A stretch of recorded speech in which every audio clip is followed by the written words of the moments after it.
Barakatah Yahweh, Barakatah Yahweh Shai, Barakatah Yahweh, Barakatah Yahweh Shai. All praises to Yahweh, Ba'ashem Yahweh Shai, Ba'ashem Rekakadash. Now, when you look at this beast and what they got going on, this is nothing new. Like Solomon says, nothing new under the sun. Let's go to Daniel chapter 3, verse 12.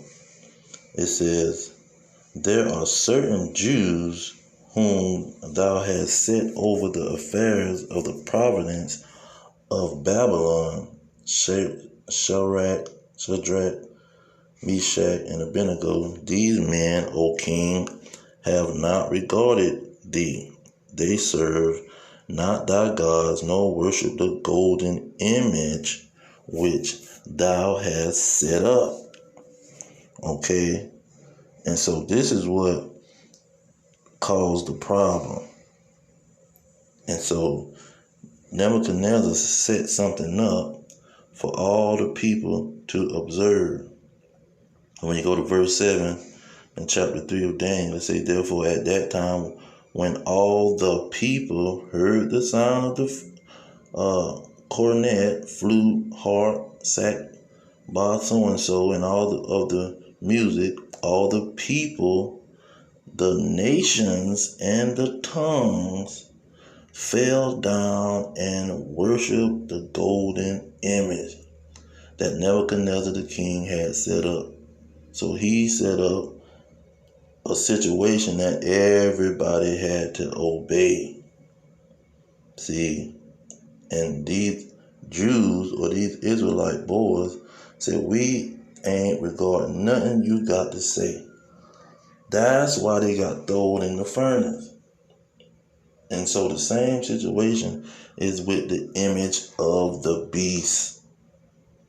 Nebuchadnezzar just was the beast at that time. He was the government at that time. He was the king at that time. And who had to come? Who did he get to throw these men? Did he jump off the throne and throw them in the furnace?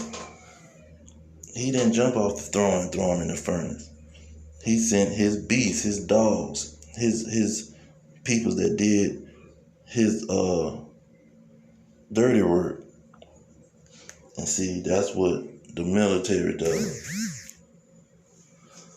Now look, there go the news coming through. This beast is mad, angry. Okay, let me get that. 13, it say, then Nebuchadnezzar in his rage and fury. See, he was enraged that these Jews and Israelites didn't obey him. So that take you to the Apocrypha and 2 Esdras, because this is what these elders who rejecting the situation of what these people are pushing and how they gonna accuse the brethren, they missing this part, or they not paying attention to this part. 2 Esdras 16 and 70, for there shall be in every place, 69. 2 Esdras 16 and 69. And they that consent unto them, so the people that consent unto this beast shall be had in derision and in reproach. Okay, and what about the people that don't consent? Verse 7, it say, for there shall be in every place and in the next cities a great insurrection upon those that fear the Lord. So those that fear the Lord is not going to be consenting or being trodden under the foot. See, but the beast is going to come after them. What are the beast going to do to them? In verse 71, they shall be like mad men, sparing none, but still spoiling and destroying them that fear the Lord. Verse 72, for they shall waste and take away their goods and cast them out of their houses. So ain't no building some land with some fruit on it and some food on it, and you gonna survive through the hardship on this land. No, because if you fear the Lord, the beast know about you, and you gonna reject what he pushing, and he gonna come and throw you into prison, like Revelation, the 2nd chapter say. Ain't no you on some land and you gonna fight the beast and the Lord gonna help you, or you on some land and the beast ain't gonna ignore you and you just gonna stay on that land and operate. The beast know where your land at, and if you fear the Lord, that's the first place he coming, and he gonna kick down your door and he gonna take your goods away. See, so that's why it tells you to be as a pilgrim. Where is it? Let me get that.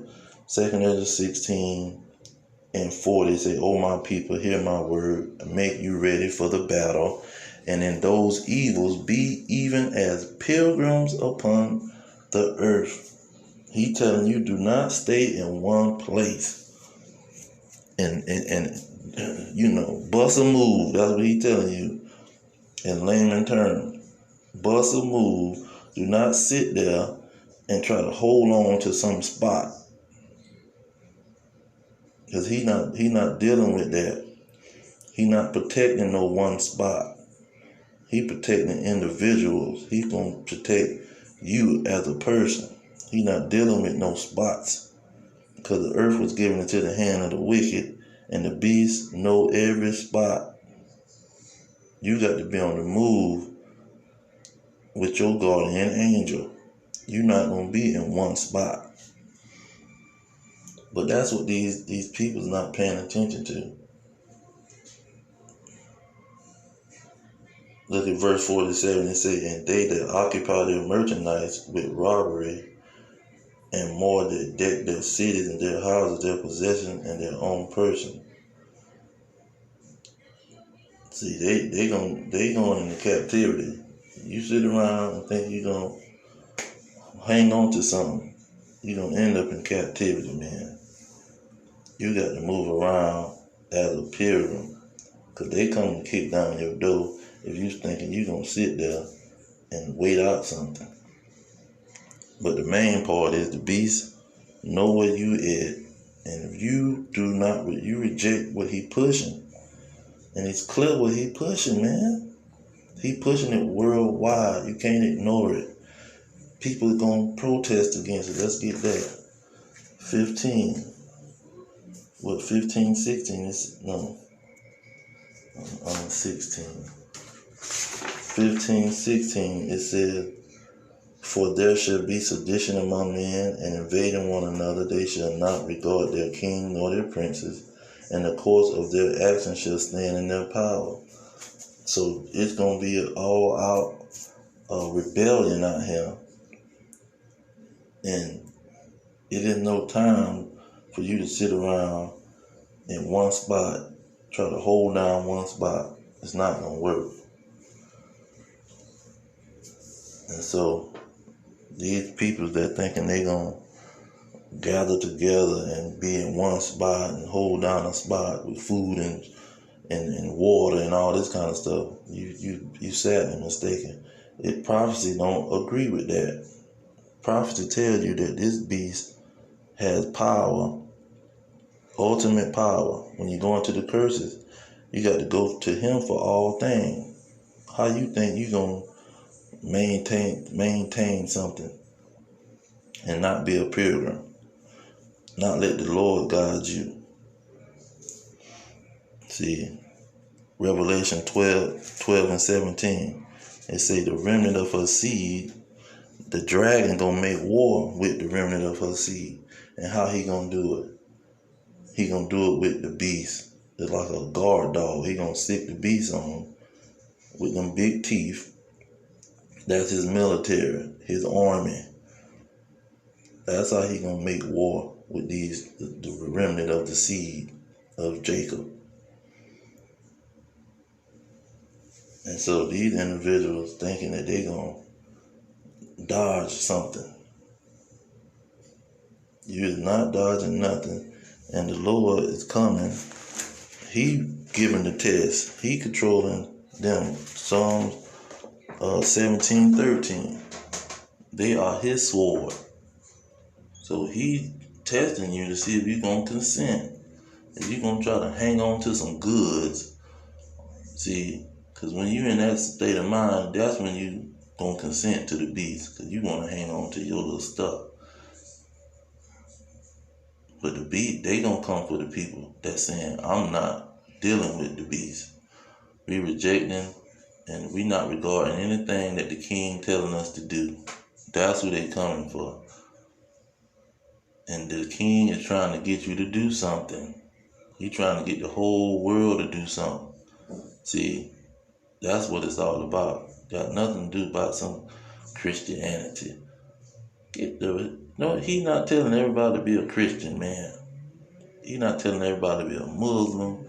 He's not on the news talking about, oh, you got to be a Christian or a Muslim. That's utter madness. But I'm going to leave it there. All praises to Yahweh, Bashem, Yahweh Shah. Bashem, Kakadash, double honor to the elders pushing the truth. Peace to the elect worldwide. Our kingdom is at hand. Shalom.